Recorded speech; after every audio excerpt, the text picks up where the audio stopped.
போக முடியலமா பெண்கள்? புரட்சி தலைவர் இதயம் அம்மா சொல்லுவாங்க, பெண்கள் தான் இந்த நாட்டின் கண்கள், பெண்கள் தான் சாதனையாளர்கள்.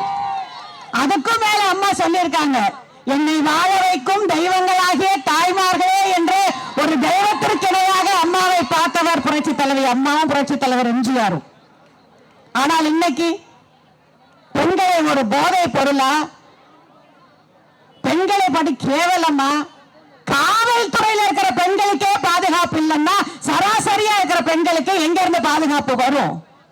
நேற்று ஒரு செய்தி பார்க்கிற, ஒரு 15 வயசு பொம்பளை புள்ள கஞ்சா அடிச்சிட்டு கோயம்புத்தூர்ல போலீஸ் ஸ்டேஷன்ல உட்கார்ந்து இருக்கு.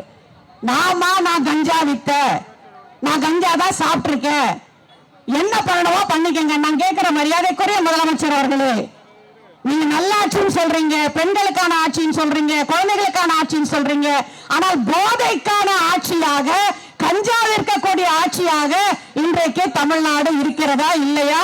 நிச்சயமா மாண்புமிகு முதலமைச்சர் இதற்கு பதில் சொல்லியே தீர வேண்டும்.